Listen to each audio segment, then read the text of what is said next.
Alors bonne année à tous, en direct de mon garage, une vidéo, ça fait longtemps que j'en ai pas faite, tout simplement parce que la moto marche bien et que refaire des vidéos pour faire une vidange, ça n'a pas trop d'intérêt.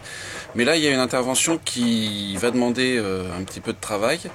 La moto a un petit peu plus de 100 000 km et la distribution commence à faire du bruit. Alors comme sur le K1200, j'ai eu la même chose, mais que j'ai un peu tardé à le faire et que ça a fini, je pense, par entraîner la casse d'un arbre à cam, on va éviter les frais. Enfin, je dis on va éviter les frais, c'est quand même le changement de la chaîne de distribution, un peu plus de 400 € de pièce. Il faut une chaîne, un pignon, un nouveau tendeur, des guides, quelques joints et quelques vis. Et je vais vous montrer comment on va pouvoir faire ça. C'est pas très compliqué, mais il y a quand même un petit peu de temps de travail puisqu'il y a pas mal de pièces à démonter pour arriver à la distribution. Mais bon, après ça se fait assez bien. Il faut juste un petit outil BMW dont je vous donnerai la référence pour pouvoir bloquer le vilebrequin dans la bonne position et qu'il n'y ait pas de décalage au remontage. Sinon, en termes d'outillage, mis à part ce petit outil qui, je me rappelle plus, ça fait un petit moment que je l'ai, mais je crois que je l'ai payé une cinquantaine d'euros. Pour le reste, il faut des clés très classiques. Si vous faites ça en même temps qu'une grosse vidange, qu'un gros entretien, ça peut être intéressant parce que comme il faut démonter le radiateur et ainsi de suite, vous pouvez en profiter pour changer les bougies. Moi je le ferai pas parce que les bougies je les ai changées il y a 10 000 km, donc je vais pas les rechanger, sachant qu'elles peuvent tenir a priori, enfin BMW recommande de les changer tous les 30 000, mais ça peut dépasser un peu sans souci. Bon, par contre ça atteint pas les 60 000, mais bon, comme c'est assez embêtant de tout démonter parce que c'est pas super bien foutu, parce qu'il faut démonter on va démonter le carénage, on va démonter le radiateur, vidanger et démonter le radiateur pour pouvoir avoir accès ensuite au couvercle de carter de distribution, là, le carter au-dessus des soupapes, en fait le carter de culasse, le couvre-culasse pour être précis. Je devrais faire des scripts pour savoir ce que je vais raconter, mais c'est toujours un peu à la va-vite parce que, en plus, évidemment, il faut que je me resserve, que la moto soit prête pour aller travailler lundi. Et donc, voilà. Donc, on va faire ça. Donc, vous voyez, j'ai la chance d'avoir un pompe. Alors, il y a un peu de bruit et il n'y aura pas trop de place parce que, d'habitude, je peux sortir des choses du garage, mais là, vu les températures qu'il fait dehors, on va tout les laisser à l'intérieur. Donc il faut démonter, alors pas tout le carénage en fait, il faut démonter les flancs de carénage, il faut démonter le bas du carénage, et puis après il faudra s'attaquer au radiateur. On va essayer de faire tout ça proprement. Donc pour le carénage, je vous montre comment on fait pour un côté si vous ne l'avez jamais fait. Donc vous avez une vis ici, deux vis là, de l'autre côté c'est à peu près pareil. Ensuite en dessous, vous avez trois vis. Et dans l'intérieur du carénage, alors on verra peut-être mieux de l'autre côté, quoique je sais pas si on voit très bien, dans l'intérieur du carénage là, vous avez des vis qui tiennent l'intérieur du carénage, et après ça se déclipse tout simplement. Donc on va faire ça des deux côtés, et ensuite on retirera le bas du carénage. Donc pour le bas du carénage, il y a simplement, je ne sais pas si vous la voyez, ici là, il y a une vis qui est ici. Et une fois qu'on a retiré les flancs, en fait, le carénage, on retire ces vis-là, il est la même de l'autre côté. Et il est juste clipsé sur une extension du cadre, en fait. Donc on va démonter ça, puis après on verra comment on fait pour retirer le reste, le radiateur. Voilà, donc le flanc de carénage est retiré. Alors j'ai oublié de vous dire, ça se retire facilement avec une empreinte Torx 25. Tout le carénage, même le bas que j'ai pas encore retiré. Donc voilà ce que l'on obtient. Donc ici vous avez des protections par chaleur en fait en polystyrène qu'on va retirer, mais qu'il faudra bien penser à remettre au moment de la remonter. Ici vous voyez, j'ai fait un petit bricolage, alors un petit bricolage de rien, mais que vous pouvez peut-être facilement adapter. C'est pour ouvrir mon portail en fait. Vous avez là-dedans une télécommande de portail que j'ai que j'ai mis dans la boîte, et tout simplement le bouton pour l'ouvrir, je l'ai soudé sur un bouton au guidon. Donc là, quand je vais ouvrir le portail, j'appuie dessus et ça ouvre le portail. C'est tout bête, mais ça évite de chercher la télécommande du portail dans la poche. Bon bref, revenons au montage à proprement parler. Donc on va retirer maintenant le bas du carénage. Donc comme je l'ai dit, il y a une vis là-bas un petit peu cachée, et ici c'est tout simplement clipsé ici. Donc là, il n'y aura qu'à retirer, et à l'avant, c'est pas du tout attaché. Et voilà, donc le moteur est découvert. Alors nous, on va surtout travailler de l'autre côté, mais de l'autre côté, il n'y a pas trop de place, donc je vais voir comment je vais faire. Donc il y a un petit peu encore de travail à faire, puisqu'il va falloir détacher le radiateur. Donc le radiateur, il est là. Il y a tout un arsenal ici, encore de carénage devant avant de le retirer, mais surtout, il va falloir le vider. Et après l'avoir vidé, une fois qu'on l'a retiré, on va le nettoyer. Parce que, donc ça, j'ai remarqué que c'est quelque chose que BMW ne fait pas forcément lors de ses entretiens. Mais si vous vous entretenez vous-même, faites-le. Parce que en fait la roue en fait projette de la boue, même s'il y a une espèce de système qui est censé empêcher ça, ça marche pas vraiment, projette de la boue sur le radiateur et ça colmate en fait le passage d'air, et forcément quand il n'y a plus de passage d'air, ça refroidit beaucoup moins bien et la moto monte en température alors qu'elle ne devrait pas, tout simplement parce que la circulation d'air ne se fait pas. Sur mon 41200, j'ai eu le problème en fait quand je l'ai eu. Dès que j'étais dans les embouteillages, ça montait dans le rouge, il fallait que j'arrête et que j'attende pour repartir. Et j'ai réglé ça tout simplement en démontant le radiateur et en le nettoyant. Et après, la moto a plus jamais chauffé. Donc à chaque fois que vous démontez le radiateur, c'est-à-dire tous les 30 000 pour changer les bougies, profitez-en pour le nettoyer un bon coup. Une brosse, de l'eau, ça retire la boue et bah, vous êtes tranquille contre le chauffage. Donc là, ce qu'on va faire, c'est qu'on va vider le radiateur. Donc pour vider le radiateur, ici, là, vous avez une petite vis de purge, tout simplement. Donc avant, bien sûr, je vais ouvrir le radiateur de l'autre côté. Et puis, on va vider ça. Alors, le plus embêtant, ça sera pour le remplir. On verra comment. Il y a une petite technique à avoir parce que, forcément, c'est mal foutu. Mais voilà, on va faire ça. Et donc, bien sûr, il vous faudra du liquide de refroidissement. Alors, prenez pas n'importe lequel. Parce qu'une fois, j'ai pris du liquide soi-disant bio que j'avais trouvé chez Auchan, et en fait ça m'a foutu en l'air le joint le joint du couvercle du radiateur, et ça me l'a fait sur plusieurs véhicules, donc je n'utilise plus ça. Donc vous voyez, on arrive à faire couler les choses assez proprement. J'ai ouvert la petite vis de purge, j'en ai même pas mis à côté, presque pas. Donc là je vais juste régler pour que ça tombe bien dans le bocal. Alors pour que ça fonctionne relativement bien, ouvrez d'abord la vis de purge en fait, et après j'ai ouvert ici le couvercle du bocal de liquide de refroidissement, et voilà, donc preuve que le circuit est bien étanche, puisque quand c'était ouvert, il y avait que quelques petites, quand c'était pas ouvert, pardon, il y a que quelques petits gouttes qui coulaient. Et là maintenant, ce que je vais faire, c'est que je vais ouvrir derrière la vis sur le radiateur, pour que ça finisse de s'écouler correctement. Donc après ici, là, j'en profite pour vous montrer, vous avez une vis de purge là, pour la pompe à eau. Et ici, il y a une autre vis de purge, donc on peut les ouvrir. Donc là, pas tellement de différence. Et bon, là, il faut une clé. Hein. J'ai pas une clé de 10, je crois, j'en ai pas là dans ma main. Mais bon, là, déjà avec la vis de purge, ça devrait aller bien. Je vais vous montrer où est le couvercle du radiateur, et puis on va finir de laisser les choses s'égoutter. Donc là on est de l'autre côté de la moto, et vous voyez un petit peu mieux, et donc là le couvercle est ici. Alors juste un pour info, pour changer la distribution, on va devoir démonter le carter d'embrayage, puisque la chaîne en fait elle passe, elle est ici la chaîne. Là le cache qui est ici, en fait, se trouve juste derrière le bout du vilebrequin sur lequel il y a le pignon bas de la chaîne de distribution. Donc là, on va ouvrir ça. Alors, je peux pas le faire avec une main, mais bon, vous avez compris le principe, il faut faire un quart de tour, mais il n'y a pas la place trop pour mettre les mains. Et en plus, avec ma main gauche, j'ai moins de force. Donc là voilà comment c'est fait, en retirant le bouchon. Donc il y a juste une petite goutte là sur le bord. Voilà, c'est bien vide. Et puis ici, bon bah il y a petite vis qu'on va retirer, puisqu'il va falloir débrancher toutes les connexions du radiateur pour y arriver. On va faire ça progressivement, je vais vous montrer tout ça.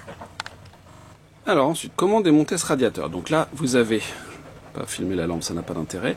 Vous avez ici une première conduite, on n'a pas trop besoin de la lampe, on peut s'en passer sur ce côté-là. Donc là, il y a une conduite de liquide de refroidissement qu'il va falloir déconnecter. Donc on pince ici, on retire et Et voilà, il y en a une autre qui est ici, qui est cachée par ce morceau de plastique que l'on va retirer. Ici, là, vous avez les vents, en fait, comment appeler ça?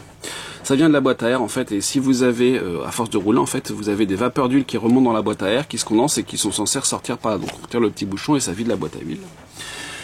Et donc, de l'autre côté, vous avez une conduite, une toute petite conduite que l'on a vue. Et vous avez, je ne sais pas si on peut la voir d'ici, non, on la verra de l'autre côté, une grosse conduite, bien sûr, qui va au carter moteur. Donc là, il va falloir que l'on retire ça, et ensuite que l'on retire ça. Donc, comment est-ce que c'est tenu? Bah, c'est simplement tenu par 3 clips. Donc là, vous avez le premier qui est ici. Donc on retire le clip et ça s'en va. Il y a le même de l'autre côté. Et vous en avez un en bas. Alors, hop, qui est ici. Et qui tient en fait le bas du radiateur avec une tige reliée de ce côté-là. Et bien au moteur. Est-ce qu'on voit ça? Oui. Voilà, donc on va retirer tout ça. Alors je peux essayer de le faire avec un pied, on va voir. Alors je me rends compte que je viens de vous dire des bêtises. Oui, le radiateur est tenu par ça, mais il faut d'abord retirer le morceau de plastique là. Et le morceau de plastique là, il est fixé au radiateur par 4 vis. 1, 2, et 2 autres pareilles de l'autre côté. Donc elle se dévisse avec du Torx de 30. Il faut commencer par retirer ça, sinon on va avoir du mal à retirer le radiateur. Voilà, sur un pied vous verrez mieux, puis j'ai remonté un petit peu la moto. Donc comme je le disais, 4 vis Torx de 30 pour démonter ça. La première est ici.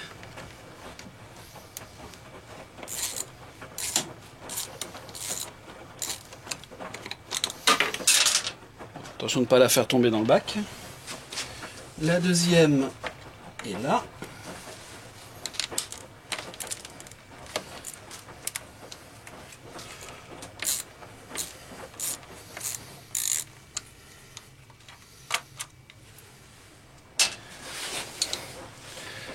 Et il y a les deux mêmes de l'autre côté. Alors je vous montrerai tout à l'heure la haute. Parce que vous voyez, non. Bon, on verra ça après.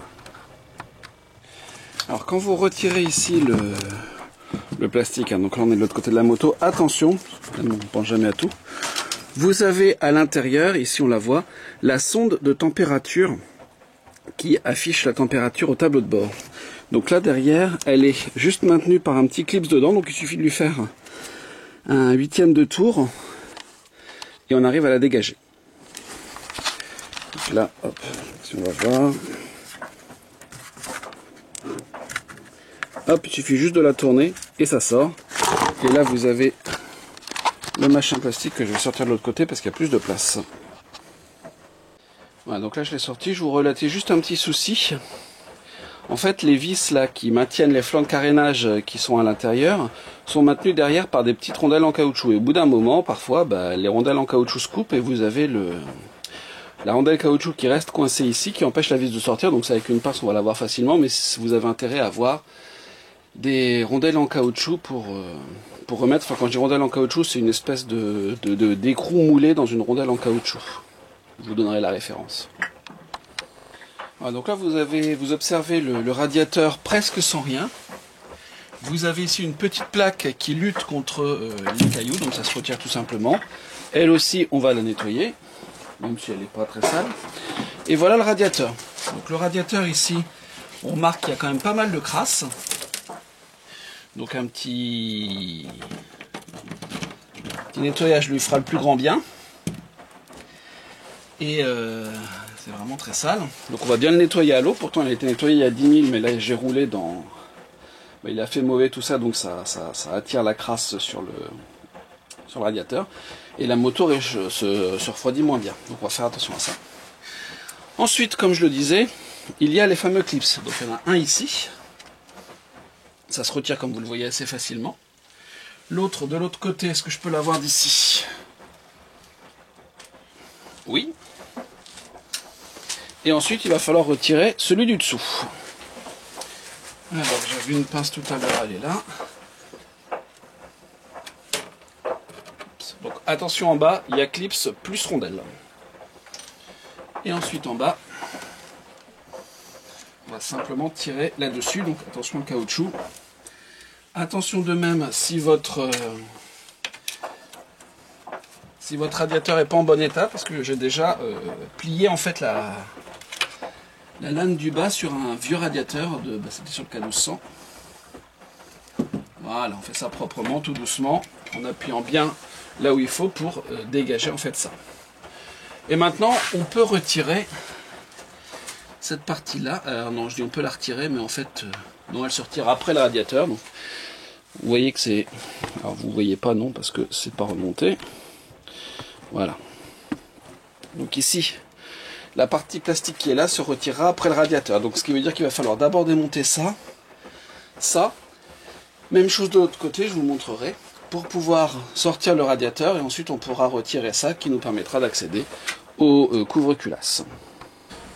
Donc là j'ai triché un petit peu, donc là j'ai retiré le collier ici, et plutôt que de retirer celui-là, qui est difficile à avoir à cause du cache plastique, j'ai retiré à l'autre bout ici, à la pompe à eau. Voilà, et puis maintenant donc on va décoller ça. Alors parfois le caoutchouc est un peu collé à cause de la chaleur du moteur, mais avec un petit tournevis en y allant doucement, ça va y aller. Bien sûr, je vais démonter la même chose de l'autre côté. Donc là, il y en a un où le collier est vissé, et l'autre où le collier est directement sur le bloc moteur. Je vais vous montrer ça.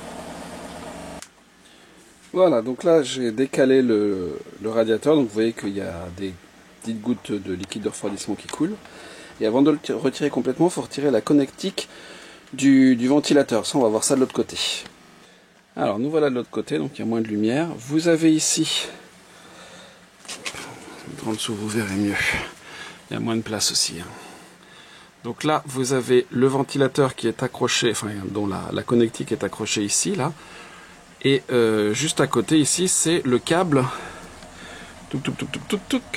du comment ça s'appelle, vous le voyez mieux comme ça, du capteur de position du vilebrequin. Donc lui bien sûr on va laisser le câble en position, il n'y a pas besoin de le retirer.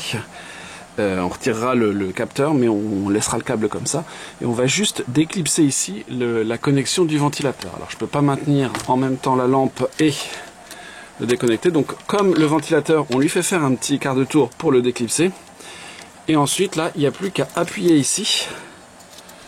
Hop, là, voilà, et à tirer. Donc normalement on fait ça proprement avec les deux mains, mais moi comme je tiens le caméscope d'une main, je ne pouvais pas le faire des deux mains. Et donc là maintenant tout est déclipsé, il n'y a plus qu'à tirer le radiateur. Voilà, donc on va maintenant retirer le radiateur, mais attention, parce qu'il y a risque évidemment de liquide de refroidissement qui coule. Donc là il n'y a plus qu'à tirer, toutes les clips sont retirées.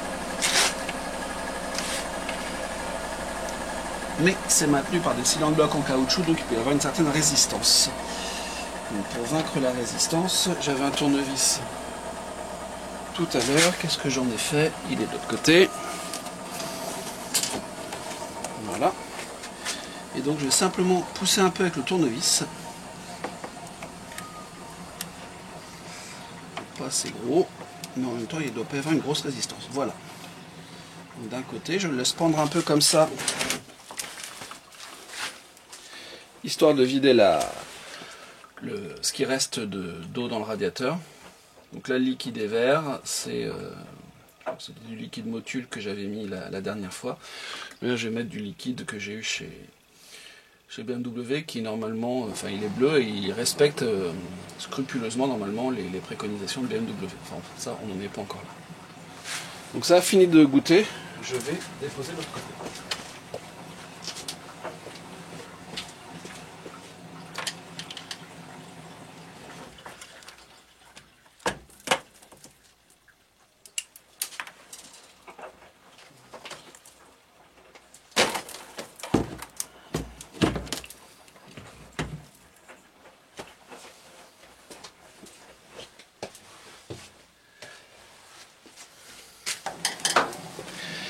Et voilà, le radiateur est retiré, et ben je le nettoierai tout à l'heure, ça fera l'objet d'une autre vidéo.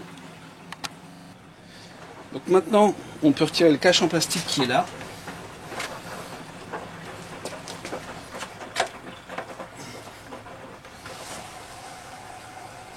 Alors logiquement, il n'y a rien qui le retient, si ce n'est qu'il est monté un petit peu en force dans le cadre et qu'il est maintenu par les caoutchoucs.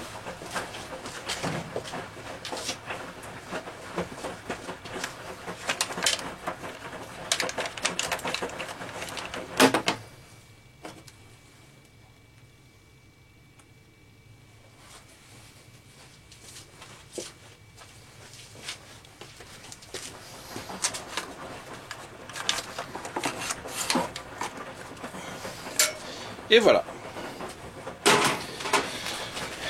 Et donc là, vous avez, vous voyez bien tout le carter moteur. Alors bien, j'ai l'impression que c'est un peu flou quand même. Ma lampe est là. Est-ce que ça va faire mieux la mise au point? Oui, c'est vaguement mieux. Donc ici, vous avez le système d'air secondaire que l'on va venir démonter. Il y a 2 vis. En dessous, vous avez les bobines crayons qu'il va falloir retirer délicatement. Le dessus casse assez facilement.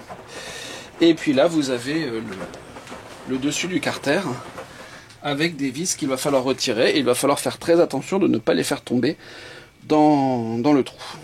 Voilà.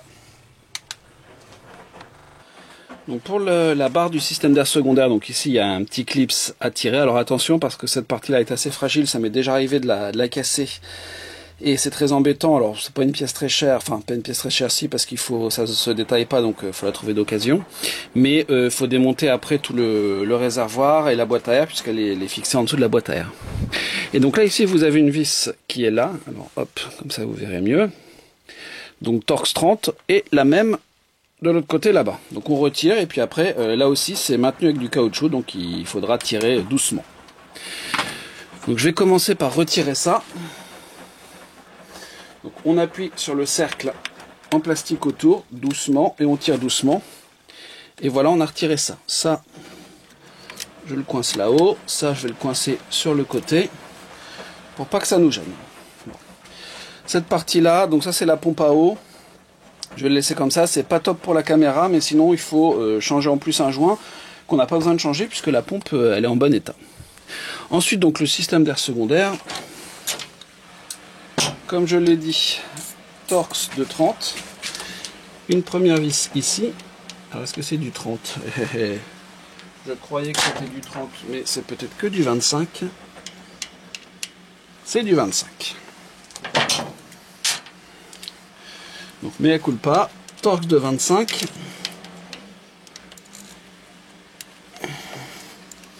Alors attention, c'est vissé dans l'alu du couvre-culasse et ben, si ça n'a jamais été ouvert, ce qui serait étonnant à ce kilométrage, il y a un risque fort de casser la vis, comme ça m'est déjà arrivé dans une rampe de carbu, enfin de papillon, parce qu'il n'y a pas de carburateur, c'est de l'injection.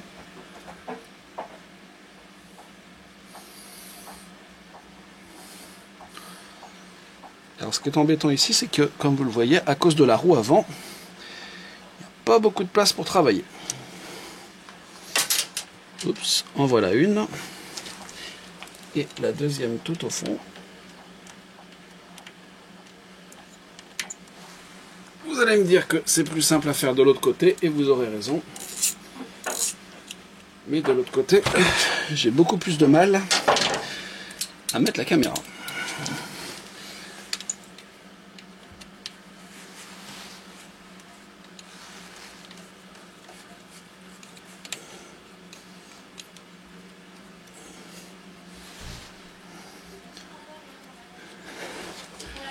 Et voilà deux. Et donc voilà, bon bah comme je l'ai retiré il y a 10 000 km, c'est venu assez facilement, ça se tire tout simplement. Et bah encore une chose de démonter.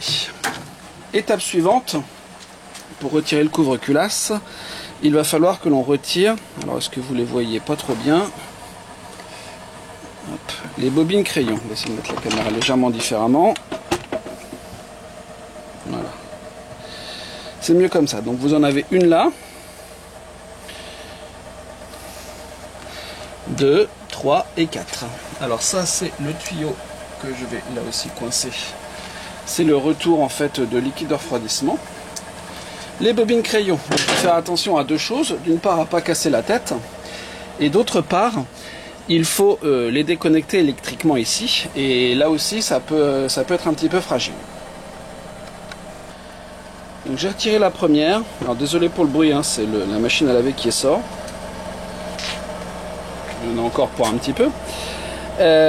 Donc pour la deuxième qui est ici. Donc ce que je fais moi, je vais vous montrer avec la première que j'ai retirée, qui est là. Je soulève très délicatement ici la petite languette en plastique pour déconnecter électriquement la bobine. Et ensuite je la fais tourner et je la tire en même temps. Alors ça marche pas à tous les coups, mais comme j'ai pas l'outil pour les retirer, parce que j'en ai jamais eu besoin en fait, je fais comme ça. Donc la deuxième, la déconnecter électriquement là tout de suite c'est compliqué parce que on peut rien passer. Donc je vais la faire tourner et je vais la tirer en même temps.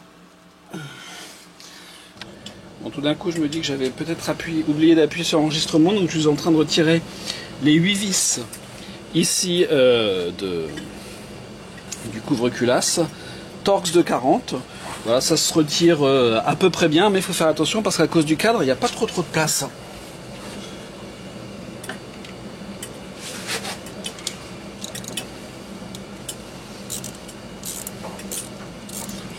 Et en plus il faut faire attention à ce que les vis ne tombent pas dans les puits de bougie. J'en ai déjà retiré 2. 3 même. Et il y en a 8 à retirer.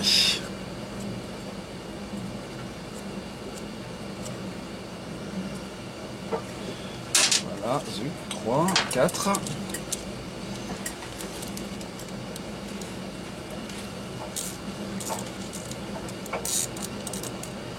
celles du bas, il n'y a pas trop de problème, il y a quand même un peu de place. Et celles du haut qui sont un peu plus cachées. Et faut faire bien attention, surtout parce que les vis peuvent tomber dans le puits de bougie.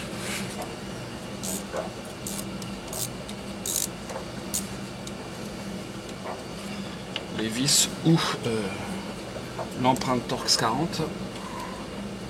Bon, ça serait pas dramatique, mais toujours embêtant à aller rechercher. Voilà. Et voilà la dernière. Et voilà, les 8 vis sont partis. Et une fois que les 8 vis sont partis, on peut retirer le couvre-culasse. Alors je vais aller chercher un maillet parce que c'est bien collé contre le joint. Et en plus de ça, il y a, pour ici, je vous montrerai, juste derrière la pompe à eau. Donc il y a de la pâte à joint parce que ça fait un petit arc de cercle. Donc voilà, j'ai mis quelques petits coups de maillet pour le décoller.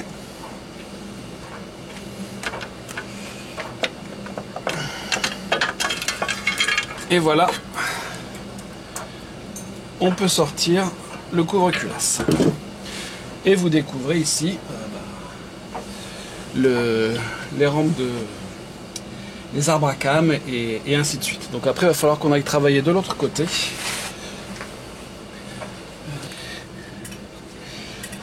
Voilà, donc ici vous avez un joint interne auquel il va falloir faire bien attention. Un joint ici externe que je vais retirer et que je vais bien nettoyer. Je l'ai changé il n'y a pas très longtemps, donc je ne le rechange pas. Et ici, là, ça fait un petit arc de cercle sur lequel, vous avez en fait, de la pâte à joint à mettre au remontage. Et après, le reste va se faire de l'autre côté, puisqu'il faut faire tourner le vilebrequin pour entraîner l'arbre à cames, mettre ici les deux arbres à cames dans la bonne position et pouvoir changer la chaîne que l'on aperçoit ici au bout.